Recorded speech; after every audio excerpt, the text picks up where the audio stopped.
Hello, শোনো। আজকে আমি একটা ভিডিও তুলছি কি জন্য জানো? এই দেখো, এখানে দেখো একটা কালো বন্দুক আছে, রাইফেল।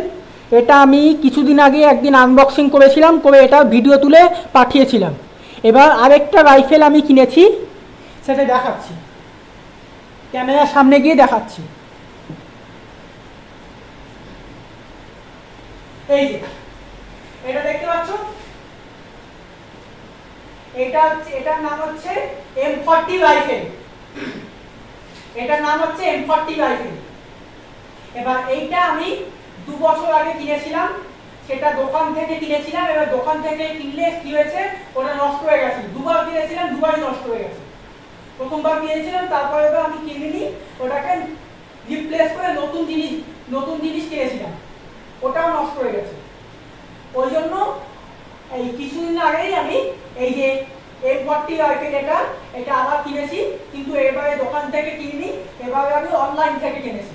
কারণ এইটা আমার অনলাইনে যারা কাস্টমার রিভিউ, যেই অপশনটা ছিল, কাস্টমাররা অন্যান্য কাস্টমার যারা কিনেছে তারা সব 5 স্টার দিয়েছে।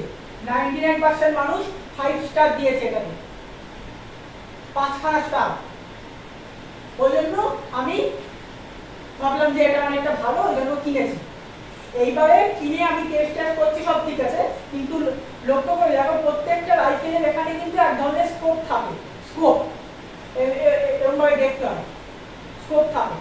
সেইটাকে আমি, এবং এখানে যে স্কোপটা ছিল, ওই স্কোপের মধ্যে আমার 50 থেকে 60খানা বিবি বুলেট, দেখো এই যে এরকম ধরনের ছোট ছোট ইয়েলো কালারের বিবি বুলেট এর মধ্যে ভরতে হবে।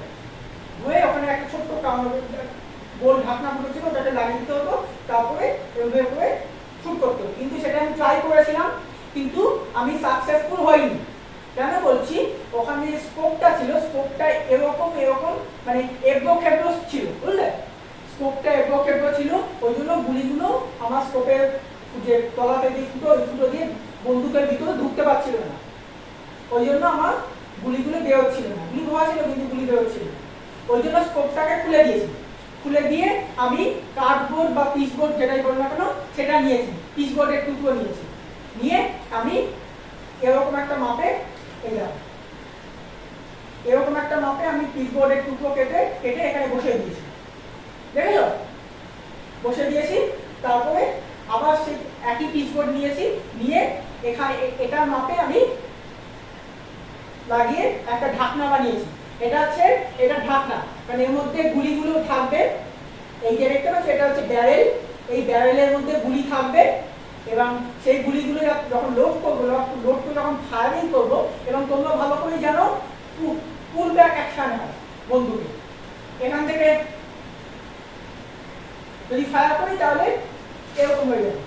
তখন এটা এরকম হবে না, কিন্তু কি হবে, গুলিটা ছিটকে এখান থেকে যে গুলিটা বেরোবে, এবং এখানে উপরে যদি আর কোনো গুলি থাকে সেটা থেকে একটা দুটো ছিটকে উপরে চলে যেতে পারে, বাইরে মাটিতে পড়ে যেতে পারে। সেটা যাতে না হয় ওই জন্য ঢাকনাটা আমি লাগিয়ে দেবো। এবারে কি করেছি, ব্ল্যাক টেপ কালো কালার নিয়েছি, কালো কালার নিয়ে পুরোটাকে কালার করেছি। তারপরে দেখলাম যে ঠিকঠাক মানাচ্ছে না, তারপর ব্ল্যাক টেপ নিয়েছি, ওই ইলেকট্রিক তারে যেই টেপিং করে না, ব্ল্যাক টেপ দিয়ে ওই ব্ল্যাক টেপ নিয়েছি। নিয়ে এই ঢাকনাটাকে, এটাকে এবং এই পুরোটাকে আমি ব্ল্যাক টেপ দিয়ে কভার করেছি।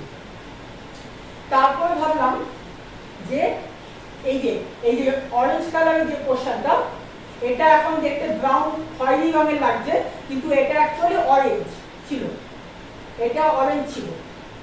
এবার দেখতে একটা খেলনা রাইফেলের মতন দেখতে লাগছিল, বাচ্চাদের খেলনার মতন দেখতে লাগছিল। এটা যাতে রিয়ালিস্টিক লাগে ওই জন্য এখানে আমি ব্রাউন কালার করেছি, ওয়াটার কালার করে, সেটা যাতে নষ্ট না হয়, ওয়াটার কালারটা যাতে মুছে না যায়, ওই জন্য পুরো সেলোটেপ দিয়ে ভালো করে কোটিং করে দিয়েছি কালারের উপর, যাতে কালারের মধ্যে কোনো আঁচড় বা ঘষা বা জল না লাগলে যাতে মুছে না যায়।